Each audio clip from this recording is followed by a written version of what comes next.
ക്ഷുഭിതരായ ഒരു ജനക്കൂട്ടം, ആ ജനക്കൂട്ടത്തിന് നേരെ കാറുമെടുത്ത് പോകുമ്പോൾ സ്വാഭാവികമായും ക്ഷുഭിതരായ ജനക്കൂട്ടം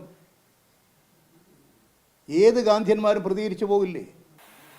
ഇവിടെ BJP RSS സംഘപരിവാർ അവരുടെ വർഗീയ അജണ്ട നടപ്പിലാക്കാൻ എല്ലാ വേദികളും അവർ ഉപയോഗിക്കുന്നു. അതിനനുകൂലമായിട്ടുള്ള നിലപാട് ഇവിടുത്തെ UDF government, VD Satheesan government സ്വീകരിക്കുന്നു. ഇത് തികച്ചും മതന്യൂനപക്ഷ വിരുദ്ധവും മതേതരത്വത്തിന് കളങ്കമുണ്ടാക്കുന്നതുമാണ്. ഇന്നലെ പിണറായിയിൽ ഞാനുണ്ടായിരുന്നു. ചില മാധ്യമങ്ങൾ എന്നെ കണ്ടിട്ടില്ല, എല്ലാം അവരെയും കണ്ടു എന്ന് പറയാൻ സാധിക്കില്ല. ഞാൻ ഇന്നലെ അവിടെ ഉണ്ടായിരുന്നു. ആ പരിപാടി കഴിഞ്ഞ് അവിടുത്തെ ഉദ്യോഗസ്ഥന്മാർ, റെയ്ഡിന് വന്ന ഉദ്യോഗസ്ഥന്മാർ, റെയ്ഡ് കഴിഞ്ഞതിന് ശേഷം അവർ എഴുതി കൊടുത്തു, ഒരു രേഖയും ഒരു തെളിവും ഞങ്ങൾക്ക് ലഭിച്ചിട്ടില്ല. എന്തിനു വേണ്ടി അവിടെ റെയ്ഡ് നടത്തിയത്? തിരുവനന്തപുരത്ത് അവർ റെയ്ഡ് നടത്തി. എന്ത് രേഖയാണ് അവർ കിട്ടിയത്? ഒരു വാടക വീട്ടിൽ 10 ദിവസമായിട്ടില്ല. ഇത് തികച്ചും കേരളത്തിൻ്റെ കമ്മ്യൂണിസ്റ്റ് പാർട്ടി മാർക്സിസ്റ്റിന്റെ ഉന്നതനായ നേതാവ് VP അംഗം സഖാവ് പിണറായി വിജയനെ, അദ്ദേഹത്തിൻ്റെ കുടുംബാംഗങ്ങളെ വേട്ടയാടി അതിലൂടെ കമ്മ്യൂണിസ്റ്റ് പാർട്ടി മാർക്സിസ്റ്റിനെ, ഇടതുപക്ഷ പ്രസ്ഥാനത്തെ കേരളത്തിൽ തകർക്കുക എന്ന ലക്ഷ്യമാണ് വലതുപക്ഷ ശക്തികളെല്ലാം കൂടി ചേർന്നുകൊണ്ട് ആസൂത്രിതമായി നടത്തിക്കൊണ്ടിരിക്കുന്നത്. ആ ആസൂത്രിതമായ ഒരു പ്രവർത്തനത്തിൻ്റെ ഭാഗമായിട്ടാണ് ഇന്നലെ നടന്നിട്ടുള്ള റെയ്ഡ്.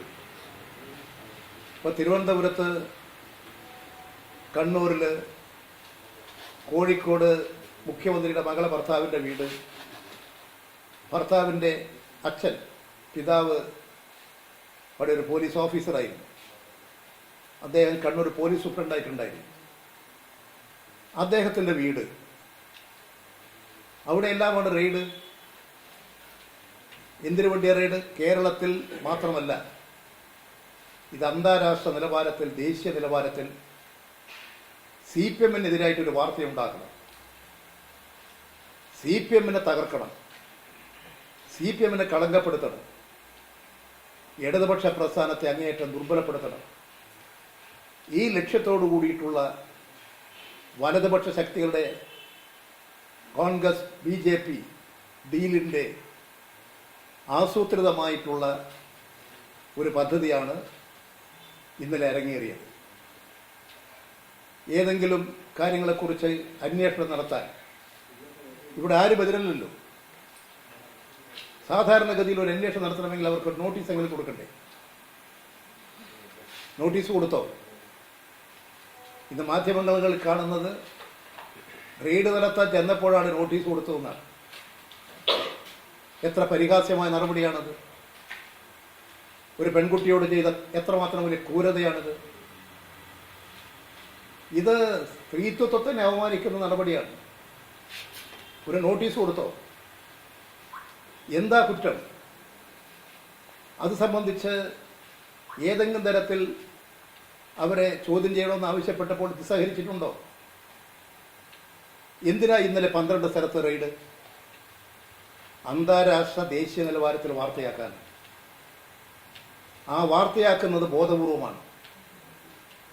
അത് ആസൂത്രിതമായൊരു പദ്ധതിയാണ്. ഈ പദ്ധതി ഉണ്ടായാൽ സ്വാഭാവികമായും ഇത്തരം നടപടികൾ ഉണ്ടാകുമ്പോൾ ഇടതുപക്ഷക്കാരായിട്ടുള്ള ആളുകൾ, പുരോഗമനവാദികൾ, തൊഴിലാളികൾ, കൃഷിക്കാർ, വിദ്യാർത്ഥികൾ, യുവാക്കൾ, മഹിളകൾ, പുരോഗമന പ്രസ്ഥാനങ്ങളെല്ലാം ശക്തമായി എതിർക്കും. ആ പുരോഗമന പ്രസ്താവനകളുടെ എതിർപ്പുണ്ടായി. ഇപ്പൊ പിണറായിയുടെ വീട്ടിൽ റെയ്ഡെന്ന് കേട്ടപ്പോൾ ആരും പറഞ്ഞിട്ടല്ല, ടെലിവിഷനിൽ ഇങ്ങനെ വാർത്ത വന്നപ്പോഴാണ് ആളുകൾ മുഴുവൻ ഓടിക്കൂടിയത്. വലിയ ജനക്കൂട്ടമായിരുന്നു അവിടെ പിണറായി. അവിടെ വലിയ തരത്തിലൊരു ജനക്കൂട്ടം വന്നെത്തി. പിന്നീട് വൈകുന്നേരമാകുമ്പോഴൊക്കെ വലിയ വലിയ ജനക്കൂട്ടം പല ഭാഗത്ത് അറിഞ്ഞുകൊണ്ട് വരികയാണ്. ഇത് തന്നെയാണ് യഥാർത്ഥത്തിൽ തിരുവനന്തപുരത്തുമുണ്ടായത്. ഇങ്ങനൊരു സംഭവം മാധ്യമങ്ങളിലൂടെ വാർത്ത വന്നപ്പോൾ ആളുകൾ അദ്ദേഹത്തിൻ്റെ പിണറായിയുടെ വാടക വീട്ടിന് മുമ്പിലേക്ക് ഓടിക്കൂടുകയായിരുന്നു. അങ്ങനെ വലിയൊരു ജനക്കൂട്ടം അവിടെ വന്നെത്തി. റെയ്ഡ് കഴിഞ്ഞ ഉദ്യോഗസ്ഥന്മാർ അവരൊരു പക്വമായ നിലപാടാണ് സ്വീകരിച്ചത്. ചിലരെ അറസ്റ്റ് ചെയ്യുന്നു. ബോധപൂർവം ഒരു പ്രശ്നമുണ്ടാക്കാനല്ലേ ഉദ്യോഗസ്ഥന്മാർ ശ്രമിച്ചത്? സാധാരണഗതിയിൽ എന്താ ചെയ്യേണ്ടത്? ഒരു വലിയ ജനക്കൂട്ടം ക്ഷുഭിതരായിട്ട് പുറത്തു നിൽക്കുന്നു, മുദ്രാവാക്യം വിളിക്കുന്നു. ആ ജനക്കൂട്ടത്തിന് നേരെ കാറുമെടുത്ത് പോകാൻ പറ്റുമോ? സ്വാഭാവികമായും പ്രതികരണം ഉണ്ടാകില്ലേ? ഇവിടെ പിണറായിൽ എല്ലാവരെയും മാറ്റി നിർത്തിയിട്ടല്ലേ അവർ പോയത്? എന്തെങ്കിലും ഉണ്ടാ? എന്തുകൊണ്ടാ? ഇത് തിരുവനന്തപുരത്ത് പ്രകോപനമുണ്ടാക്കാൻ. ഞാനവിടെ പോയിട്ടില്ല, പക്ഷേ ഞാൻ ടെലിവിഷൻ ചാനലുകളിൽ നിങ്ങളുടെ ചിത്രങ്ങളെല്ലാം കണ്ടു. ക്ഷുഭിതരായ ഒരു ജനക്കൂട്ടം, ആ ജനക്കൂട്ടത്തിന് നേരെ കാറുമെടുത്ത് പോകുമ്പോൾ സ്വാഭാവികമായും ക്ഷുഭിതരായ ജനക്കൂട്ടം ഏത് ഗാന്ധിയന്മാരും പ്രതികരിച്ചു പോകില്ലേ? അതാണ് ആദ്യം മനസ്സിലാക്കേണ്ടത്. അത് ബോധപൂർവം തന്നെ ഇത്തരമൊരു സാഹചര്യം ഉണ്ടാക്കിയെടുത്ത് ഈ കേരളത്തിൻ്റെ സമാധാനപരമായ അന്തരീക്ഷത്തെ തകർക്കാൻ ഇവിടെ RSS, BJP, കോൺഗ്രസിൻ്റെ ഹിഡൻ അജണ്ട ഡീല് നടപ്പിലാക്കി കേരളത്തിലെ ഇടതുപക്ഷ പ്രസ്ഥാനത്തെയും പുരോഗമന പ്രസ്ഥാനത്തെയും വിശിഷ്യ കമ്മ്യൂണിസ്റ്റ് പാർട്ടി മാർക്സിസ്റ്റിനെ തകർക്കാമെന്നാണ് ധരിക്കുന്നതെങ്കിൽ അങ്ങനെ തകർന്നു പോകില്ല എന്നവർ മനസ്സിലാക്കണം. കേരളം വിദ്യാസമ്പന്നരുടെ നാടാണ്. പഠിച്ചവരായിട്ടുള്ള ഒട്ടനവധി ചെറുപ്പക്കാരികളുടെ നാടാണ്. കേരളത്തിലെ ജനങ്ങളിൽ രാഷ്ട്രീയ ചിന്തയുള്ളവരാണ്. അത്തരമൊരു കേരള സമൂഹം കേരളത്തിൻ്റെ അനുഭവങ്ങളിൽ നിന്ന് പാഠം പഠിച്ച് വളർന്നു വന്നവരാണ്. വളർന്നു വന്ന ആ ജനക്കൂട്ടത്തെ, മഹാജനസഞ്ചയത്തെ നിസ്സാരമായി കണ്ട് അതിനെയെല്ലാം നിഷ്പ്രഭമാക്കാം എന്ന് ധരിക്കുന്ന തെറ്റാണ്. അതുകൊണ്ട് നേതാക്കളെ വ്യക്തിഹത്യ നടത്തി, നേതാക്കളെ ആക്രമിച്ച് ആ ആക്രമണത്തിലൂടെ പാർട്ടിയെ തകർക്കാം എന്ന ധാരണയുടെ ഭാഗമാണിത്. ഞങ്ങൾ ഒരുപാട് സഹിച്ചു വളർന്ന പാർട്ടിയാണ്. ഞങ്ങളുടെ കേരളത്തിലെ ഉന്നതനായ നേതാവായിരുന്നു സഖാവ് അഴീക്കോടൻ. അഴീക്കോടനെ ചെട്ടിയങ്ങാടി തെരുവിൽ കുത്തിക്കൊല്ലുകയാണ് ചെയ്തത്. കേരളത്തിലെ ഉന്നതനായ നേതാവായിരുന്നു. അതുപോലെ തന്നെ നിലമ്പൂരിൽ കേരളത്തിലെ പ്രിയപ്പെട്ട നേതാവിന് MLA ആയിരുന്നു. അദ്ദേഹത്തെ വെടിവെച്ച് കൊല്ലുകയാണ് ചെയ്തത്. ഇതൊക്കെ ഈ കേരളത്തിൽ നടത്തിയിട്ടൊന്നും ഈ പ്രസ്ഥാനത്തെ തകർക്കാൻ കഴിഞ്ഞിട്ടില്ല. അതുകൊണ്ട് ഈ കേരളത്തിൽ ഒട്ടനവധി ത്യാഗപൂർണമായ സമരങ്ങൾ, ജനങ്ങൾക്ക് വേണ്ടിയിട്ടുള്ള പ്രക്ഷോഭങ്ങൾ എല്ലാം നടത്തി ഉയർന്നു വന്ന കമ്മ്യൂണിസ്റ്റ് പാർട്ടി മാർക്സിസ്റ്റിനെ, വിപ്ലവ പ്രസ്ഥാനത്തെ ഇങ്ങനെ തകർത്ത് കളയാം എന്ന് ധരിച്ച് പുറപ്പെടുകയല്ല വേണ്ടത്. അവർക്ക് പറ്റിയിരിക്കുന്ന തെറ്റുകളും പിശകുകളും മനസ്സിലാക്കി ഈ കേരളത്തിൽ സമാധാന ജീവിതം ഉറപ്പുവരുത്താനാണ് ഭരണാധികാരികൾ ശ്രമിക്കേണ്ടത്. ഇവിടെ കേന്ദ്രമന്ത്രിമാരും സംസ്ഥാന മന്ത്രിമാരും ഒക്കെ ബന്ധപ്പെടുന്നതൊക്കെ നല്ലതാണ്. പക്ഷേ നന്മയ്ക്ക് വേണ്ടിയിട്ടായിരിക്കണം യോജിക്കുകയും ചിന്തിക്കുകയും പ്രവർത്തിക്കുകയും ചെയ്യേണ്ടത് എന്നാണ് ഞങ്ങളുടെ എല്ലാം വിനയ പുരസരമുള്ള അഭ്യർത്ഥന. ഇതാണ് നിങ്ങളോട് ഇപ്പോൾ പറയാനുള്ളത്.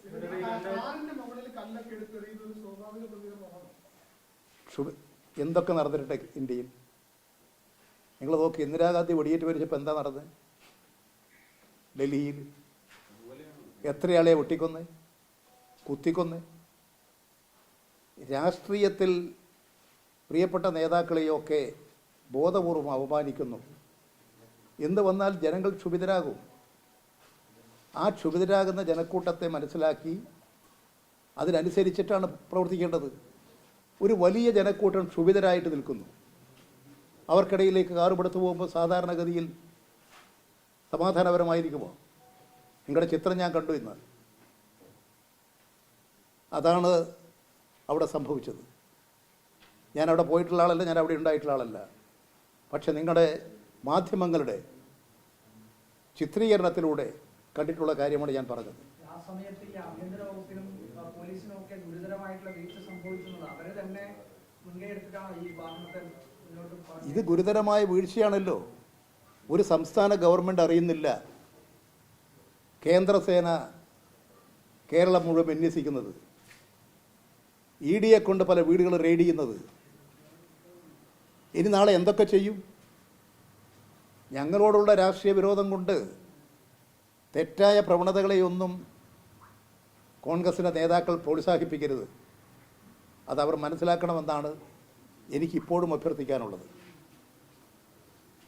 ഈ കേസുമായി ബന്ധപ്പെട്ടുകൊണ്ട് പല പ്രമുഖരുടെയും പേരുകൾ നേരത്തെ തന്നെ ഈ സിസ്റ്റനം കർത്തയുടെ ഡയറിയിൽ നിന്നും വന്നിരുന്നു. ചില പുതുക്കപ്പേരുകൾ RC, PK. അപ്പോൾ അത്തരത്തിലുള്ള ആളുകൾ ഇപ്പോൾ മന്ത്രിസഭയിൽ നിൽക്കുകയാണ്. അവർക്കെതിരെ ഒന്നും അന്വേഷണമില്ലാതെ. ഞാൻ പറയുന്നത് മന്ത്രിമാരുടെ സംരക്ഷണത്തിനുള്ളതാണ് അവരുടെ സെക്യൂരിറ്റി വിങ്. എനിക്ക് നേരെ വെടിവെപ്പ് നടന്ന ഘട്ടത്തിൽ മുതൽ എനിക്കുണ്ടായിരുന്നു സെക്യൂരിറ്റി. എന്നെ ആക്രമിക്കാൻ വന്നാൽ എൻ്റെ പോലീസുകാരെ നോക്കിക്കോ.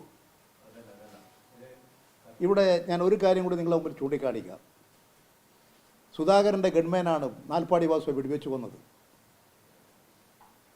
അന്ന് മട്ടന്നൂർ പോലീസ് സ്റ്റേഷനിൽ അന്നത്തെ കണ്ണൂർ SP സാക്ഷിയാണ്. ഒരു FIR ഇട്ടു. ആ ഗൺമാൻ്റെ റിവോൾവർ ഉപയോഗിച്ച് വെടിവെച്ച് കൊന്നില്ലേ? എന്താ ചെയ്തത്? ഒരു ഗൺമാൻ്റെ റിവോൾവർ ഉപയോഗിച്ച് വെടിവെച്ച് കൊന്നതാണ്. എന്താ ചെയ്തത്? നിങ്ങൾ കരിങ്കൊടി എന്ന് പറഞ്ഞുകൊണ്ട് വടികളുമായിട്ട് ആക്രമിക്കാൻ വന്നാൽ സുരക്ഷാ സേനയുടെ നടപടി സ്വീകരിക്കേണ്ടി വരും. ആ സുരക്ഷാ സേനയുടെ നടപടി ഞങ്ങൾക്കിപ്പോൾ അധികാരമുണ്ട്, അധികാരം പ്രയോഗിച്ചോളൂ. ഞങ്ങൾക്ക് എന്തും ചെയ്യാൻ അധികാരമുണ്ട്, ആ അധികാരം ആഭ്യന്തര വകുപ്പ് പ്രയോഗിച്ചോളൂ. പക്ഷെ എല്ലാ കാര്യങ്ങളെക്കുറിച്ചും ശരിയായ നിലയിൽ ഒരു പരിശോധനയും നിരീക്ഷണവും നല്ലതാണ്.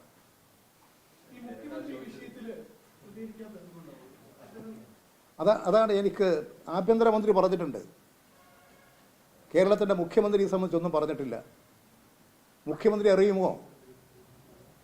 ആഭ്യന്തരമന്ത്രി അറിയില്ല എന്ന് പറഞ്ഞിട്ടുണ്ട്. ഈ കേന്ദ്ര പോലീസ് സേനയുടെ ഇടപെടലും കേന്ദ്ര പോലീസ് സേനയും EDയുടെയും വ്യത്യസ്ത മേഖലകളിലുള്ള റെയ്ഡും കാര്യങ്ങളും ഒന്നും ആഭ്യന്തര വകുപ്പിനോ കേരളത്തിലെ പോലീസ് മേധാവികൾക്കോ അറിയില്ലെന്ന് ആഭ്യന്തരമന്ത്രി പറഞ്ഞിട്ടുണ്ട്. കേരളത്തിൻ്റെ മുഖ്യമന്ത്രി അറിയുമോ? മുഖ്യമന്ത്രിക്ക് മെസ്സേജ് കിട്ടിയിട്ടുണ്ടോ? മുഖ്യമന്ത്രിയുടെ അറിവോട് കൂടിയിട്ടാണോ ഈ കാര്യം നടന്നിട്ടുള്ളത്? എവിടുന്നാണ് ഇവർക്ക് ഈ ധൈര്യം കിട്ടിയത്? കേരളത്തിലൊരു ഭരണം നിലനിൽക്കുമ്പോൾ ജനാധിപത്യ ഭരണ സംവിധാനമാണ്. അത് കോൺഗ്രസ് ആകട്ടെ മറ്റു പാർട്ടികളാകട്ടെ, ആ ജനാധിപത്യ സംവിധാനത്തിന് നേരെ കേന്ദ്ര ഇടപെടലാണിത്. ഞങ്ങളോട് വിരോധം ഉണ്ടാവും, പക്ഷെ ജനാധിപത്യത്തിൻ്റെ ഒരു രീതിയെ, ഭരണനിർവഹണ രീതിയെ മറികടന്നുകൊണ്ട് കേന്ദ്രം നടത്തുമ്പോൾ അതിനെ പൂർണ്ണമായും അപലപിക്കാനും തെറ്റിനെ ചൂണ്ടിക്കാണിക്കാനുമാണ് കേരള ഗവൺമെൻറ് തയ്യാറാകേണ്ടത്, മുഖ്യമന്ത്രി തയ്യാറാകേണ്ടത്. ഈ പോളിറ്റ് ബ്യൂറോ അംഗമാണ്, മുൻ മുഖ്യമന്ത്രിയാണ്, നിലവിലെ പ്രതിപക്ഷ നേതാവാണ് പിണറായി വിജയൻ. അദ്ദേഹത്തിന്റെ വീട്ടിലേക്ക് റെയ്ഡ് നടത്തുമ്പോൾ CPM പ്രവർത്തകർ അണിനിരക്കുന്നതും പ്രതിഷേധിക്കുന്നതും സ്വാഭാവികം എന്ന് പറയാം. അങ്ങനെയെങ്കിൽ ആ സ്വാഭാവികത 2020 ബിനീഷ് കോടിയുടെ വീട്ടിലേക്ക്, അന്നത്തെ പാർട്ടി സെക്രട്ടറി ആയിരുന്ന കോടിയേരി ബാലകൃഷ്ണന്റെ വീട്ടിലേക്ക് റെയ്ഡ് നടന്നപ്പോൾ എന്തുകൊണ്ട് CPMന്റെ ഭാഗത്തുണ്ടായി? അന്ന് മുഖ്യമന്ത്രി പോലും അതിനെ ന്യായീകരിക്കുന്ന രീതിയിലാണ് സംസാരിച്ചത്. ആ ചോദ്യം തന്നെ യഥാർത്ഥത്തിൽ പ്രസക്തിയുള്ളതല്ല, ദുരുദ്ദേശപരമാണ്. എന്തുകൊണ്ടെച്ചാൽ ആ കാലഘട്ടത്തിൽ എന്താണോ സംഭവിച്ചത്, എന്താണോ കാര്യം എന്നുള്ളത് അന്ന് തന്നെ ചർച്ച ചെയ്ത് പരസ്യമായി അന്ന് പറഞ്ഞിട്ടുണ്ട്. ഇന്നൊരു പ്രശ്നം വരുമ്പോൾ ആ പ്രശ്നം പരിശോധിച്ച് അതിൻ്റെ അഭിപ്രായം പറയും. അതിന് പറയുമ്പോൾ പണ്ട് ഇങ്ങനെയാണ് പറഞ്ഞത്, അതുപോലെ തന്നെ ഇപ്പം പറയണം. അതിൻ്റെ എല്ലാ വസ്തുതകളും അറിഞ്ഞുകൊണ്ടല്ല ഈ മാധ്യമ പ്രവർത്തകരെല്ലാം പ്രതികരിക്കുന്നത്. അന്ന് പാർട്ടിക്ക് പറയാനുള്ളത് അന്ന് പാർട്ടി പറഞ്ഞിട്ടുണ്ട്. അത് ആണ് നിങ്ങൾ വ്യാഖ്യാനിച്ചോളൂ. അന്ന് പറയേണ്ട കാര്യങ്ങൾ അന്നുള്ള വസ്തുതകൾ വെച്ച്, അന്നത്തെ സ്ഥിതിഗതികൾ വെച്ച് പാർട്ടി ആലോചിച്ച് ചർച്ച ചെയ്തൊരു കാര്യം പറയും. അത് തന്നെ പാർട്ടി കാഴ്ചപ്പാട്. ഇപ്പോൾ കാര്യങ്ങൾ ആലോചിച്ച് ചർച്ച ചെയ്തുകൊണ്ട് പാർട്ടി ഒരു നിലപാടെടുക്കുന്നു. അത് തന്നെ ഇപ്പോഴത്തെ പാർട്ടി നിലപാട്. അത് കോൺഗ്രസ്സുകാർക്ക് എങ്ങനെ വ്യാഖ്യാനിക്കാം? അവർക്ക് ഇവിടെ നീതിയുടെ കാര്യം പറയുന്നവരെ കുറിച്ചാണ് ഞങ്ങൾ ചോദിച്ചത്. ഇതെന്ത് നീതിയാണ്? അതിനാദ്യം മറുപടി പറയട്ടെ.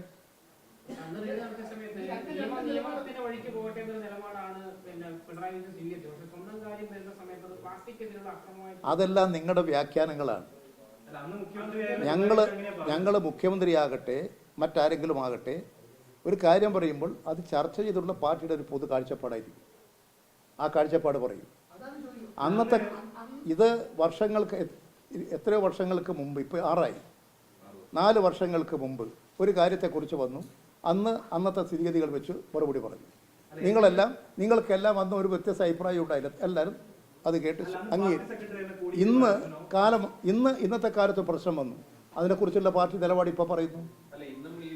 നിങ്ങൾക്ക് ഞങ്ങൾ ഇന്ന് പറയുന്ന വാക്ക് തന്നെ, അക്ഷരം തന്നെ അന്ന് പറയണമെന്ന് പറയാൻ പറ്റുമോ?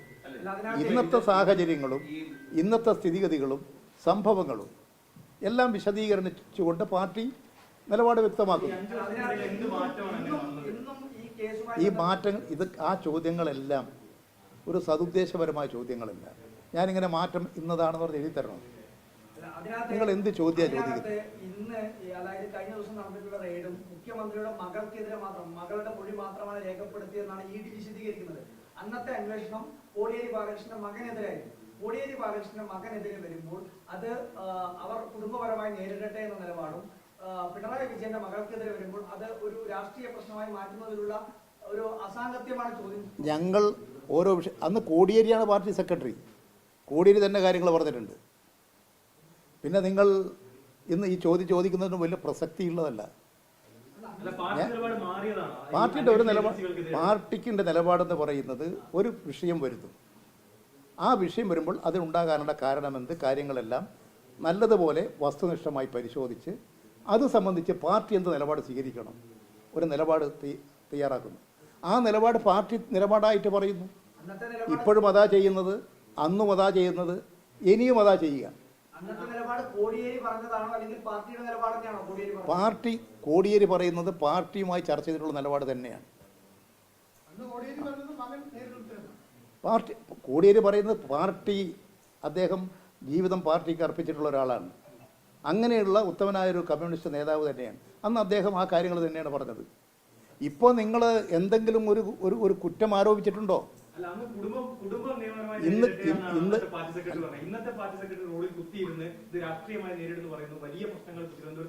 ഞാൻ പറയുന്നത് നിങ്ങൾ ഓരോരുത്തർ പറഞ്ഞിരിക്കുന്നത് എന്ത് എന്നുള്ളതെല്ലാം അവരോട് ചോദിച്ചാലേ അതിൻ്റെ എന്താ.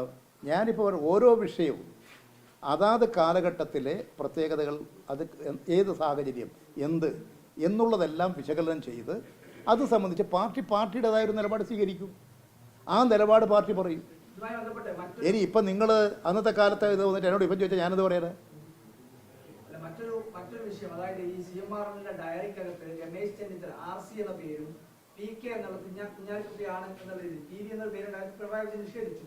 പക്ഷേ ഇതിലും അന്വേഷണം വേണമെന്നൊരു ആവശ്യം, അതായത് അവരിലേക്ക് കൂടി അന്വേഷണം വ്യാപിപ്പിക്കണം, ഇതൊരു ഏകപക്ഷീയമായ അന്വേഷണമാണ് ഇപ്പോൾ നടക്കുന്നത് എന്നുള്ള നിലപാടുണ്ടോ?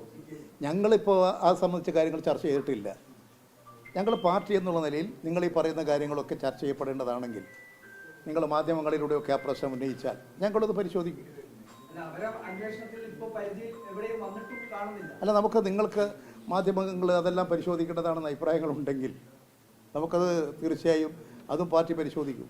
അങ്ങനെ പേരുള്ളതുകൊണ്ടായിരിക്കും മുഖ്യമന്ത്രി ഉണ്ടായിരിക്കുന്നത്. അദ്ദേഹത്തിന്റെ ക്യാബിനറ്റിൽ വ്യവസായ മന്ത്രിയുടെയും ആഭ്യന്തരമന്ത്രിയുടെയും പേരാണ്. അത് നിങ്ങൾ അദ്ദേഹത്തോട് ഒന്ന് ചോദിക്കണം. എനിക്കറിയില്ല അദ്ദേഹം എന്തുകൊണ്ടാണ് മൗനം ദീക്ഷിക്കുന്നത്. ഇതിൽ 5 തവണ മാധ്യമങ്ങൾ ചോദിച്ചു, 5 തവണയും വേണ്ടിയിട്ട് മിണ്ടിയിട്ടില്ല എന്ന് തന്നെയാണ് എന്നോട് പറഞ്ഞത്. അത് തന്നെയാണ് ഞാൻ മനസ്സിലാക്കിയതും ഞാൻ പറഞ്ഞത്.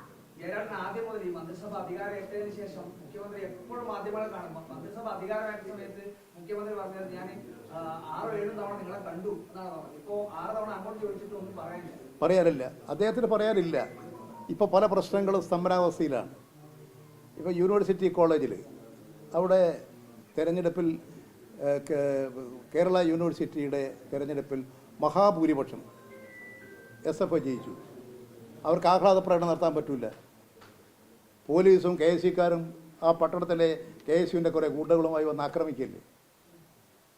അതില്ലേ അവിടെ നിന്ന് ആക്രമിക്കുമ്പോൾ ഈ കല്ലേറിങ്ങനെ കൊണ്ട് സഹിച്ച് നിൽക്കുമോ കുട്ടികൾ? അതില്ലേ തിരുവനന്തപുരത്ത് നടന്നത്? ഇതാണ് ഇപ്പോൾ അരങ്ങേറിക്കൊണ്ടിരിക്കുന്നത്. 10 ദിവസം കൊണ്ട് പരിഹരിക്കുമെന്നല്ലേ പറഞ്ഞത് മുനമ്പം പ്രശ്നം? ഇപ്പോൾ എത്ര ദിവസമായി? ഇപ്പോൾ എത്ര ദിവസങ്ങളായി? അതുകൊണ്ട് എല്ലാ കാര്യങ്ങളും പറയുമ്പോഴും ചെയ്യുമ്പോഴും ഒക്കെ നല്ല കരുതലും ഉണ്ടാകണം. ജനങ്ങൾക്ക് വേണ്ടിയിട്ടുള്ള കാര്യങ്ങളാണ് ചെയ്യേണ്ടത്. ജനങ്ങൾക്ക് വേണ്ടി ചെയ്യുന്ന കാര്യങ്ങളെ നിർലോഭമായ പിന്തുണയും സഹായങ്ങളും കൊടുക്കാനാണ് ഒരു ഗവൺമെൻറ് ചെയ്യേണ്ടത്. ഞങ്ങളെ സംബന്ധിച്ച്, പ്രതിപക്ഷത്തെ സംബന്ധിച്ചുള്ള കാര്യം പ്രതിപക്ഷ നേതാവ് തന്നെ പറഞ്ഞു. ഞങ്ങൾക്ക് കേരളത്തിൽ ജനങ്ങളുടെ താല്പര്യമാണ്. ആ താല്പര്യ സംരക്ഷണത്തിന് വേണ്ടി ആര് ഭരിക്കുന്നു ഭരിക്കുന്നില്ല എന്നുള്ളതല്ല, ജനതാല്പര്യങ്ങൾക്ക് വേണ്ടിയിട്ടുള്ള നിലപാട് സ്വീകരിച്ച് ഞങ്ങൾ പ്രവർത്തിക്കും. അതാണ് ഇടതുപക്ഷം. കഴിഞ്ഞ ദിവസം മുഖ്യമന്ത്രി പ്രധാനമന്ത്രിയെ കണ്ടിരുന്നു. ഒരുപക്ഷെ ഒരു 4 ദിവസത്തേക്ക് ഒന്നും മിണ്ടരുത് മോദി ഈഡിനോട് പറഞ്ഞോണ്ടാണോ? നമുക്ക് സ്വകാര്യമായി മുഖ്യമന്ത്രിയോട് ചോദിക്കാം, ഇങ്ങനെ പറഞ്ഞിട്ടുണ്ടോ എന്ന്. പരസ്യമായി ചോദിച്ചാൽ അദ്ദേഹം പറഞ്ഞു വരില്ല. സ്വകാര്യമായി ചോദിക്കാം. അല്ല, അവര് തമ്മിലുള്ള ഡീൽ എന്തൊക്കെയാന്ന് ആർക്കറിയാം?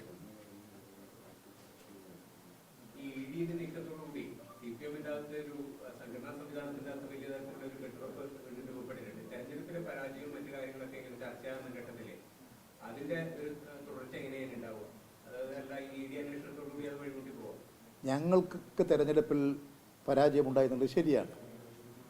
ആ പരാജയത്തിൻ്റെ കാരണം എന്താണെന്ന് ഞങ്ങൾ വളരെ നല്ല നിലയിൽ തന്നെ പരിശോധിച്ചുകൊണ്ടിരിക്കുകയാണ്, ചർച്ച ചെയ്തുകൊണ്ടിരിക്കുകയാണ്. അതിൻ്റെ അടിസ്ഥാനത്തിൽ ഞങ്ങൾ എന്തുകൊണ്ട് പരാജയപ്പെട്ടു? കാരണം ഞങ്ങൾ പരാജയപ്പെടുന്നത് പ്രതീക്ഷിക്കുന്നില്ല. ആ കാരണം കണ്ടെത്തുമ്പോൾ ഞങ്ങൾക്ക് എന്തെങ്കിലും പെശകുണ്ടായിട്ടുണ്ടോ, പോരായ്മ വന്നിട്ടുണ്ടോ, വേണ്ടത്ര ജനങ്ങളെ ബോധ്യപ്പെടുത്തുന്നതിൽ കുറവ് സംഭവിച്ചിട്ടുണ്ടോ എന്ന കാര്യങ്ങളെല്ലാം വളരെ വിശദമായി പരിശോധിച്ച് കണ്ടെത്തി നടപടികൾ സ്വീകരിച്ചുകൊണ്ട് മുന്നോട്ട് പോകും. അതാണ് ഞങ്ങൾ സംഘടനാ രംഗത്ത് സ്വീകരിക്കുന്നത്. ഞങ്ങളിപ്പോൾ തെരഞ്ഞെടുപ്പിൽ തോറ്റിരിക്കുന്നു, പരാജയം സംഭവിച്ചിരിക്കുന്നു. എന്നാൽ ഇരിക്കട്ടെ, ഇപ്പോൾ ഒരാക്രമണം കൂടി എന്നുള്ളത് കൊണ്ട് ED ഉപയോഗിച്ച് ഇത്തരം ചില നീക്കം നടത്തിയാൽ അതുകൊണ്ടൊന്നും തകരുന്നതല്ല CPIM. അത് ചെയ്യിക്കുന്നവർ മനസ്സിലാക്കണം. അത് കണ്ടിട്ടാണ് ഇത്തരം ഒരു ഡീലുമായിട്ട് പുറപ്പെട്ടിട്ടുള്ളത്. ആ ഡീല് കൊണ്ടൊന്നും കേരളത്തിൽ ഇടതുപക്ഷ പ്രസ്ഥാനത്തെ, ഇടതുപക്ഷ ചിന്തയെ ഇല്ലാതാക്കാൻ സാധിക്കില്ല. അതുകൊണ്ട് ഇത്തരം നടപടികളിൽ നിന്ന് അവർ പിന്തിരിയണം എന്നാണ് ഞങ്ങൾ അഭ്യർത്ഥിക്കുന്നത്. പാർട്ടി സഖാക്കളിൽ ഈ ഇത്തരത്തിലൊരു ആക്രമണം കൂടി വരുമ്പോൾ നമ്മുടെ പാർട്ടിക്ക് നേരെ കടുത്ത ആക്രമണം വരികയാണ് എന്ന് ബോധ്യപ്പെടുമ്പോൾ ജനങ്ങൾ സ്വമേധയാ തന്നെ സംഘടിച്ച് മുന്നോട്ട് വരും. യുവാക്കൾ സംഘടിതരായിട്ട് മുന്നോട്ട് വരും. കാരണം ഇടതുപക്ഷ പ്രസ്ഥാനങ്ങൾക്ക് മാരകമായ ആക്രമണമാണ്. ഇടതുപക്ഷമില്ലെങ്കിൽ ഈ കേരളം ഇന്നത്തെ കേരളമാകില്ല. ഇടതുപക്ഷമാണ് ഈ കേരളത്തിൻ്റെ വളർച്ചയ്ക്ക് അടിസ്ഥാനം. ഈ മനസ്സ് രൂപപ്പെടുന്നത് കൊണ്ടാണ്. അത് മനസ്സിലാക്കിയിട്ട് ജനങ്ങൾ ഇടതുപക്ഷ പ്രസ്ഥാനത്തെ കാത്തു സൂക്ഷിക്കാൻ രംഗത്തിറങ്ങും. ആ ഒരു സജീവത കൂടുതൽ ഇപ്പോൾ വന്നുകൊണ്ടിരിക്കുകയാണ്.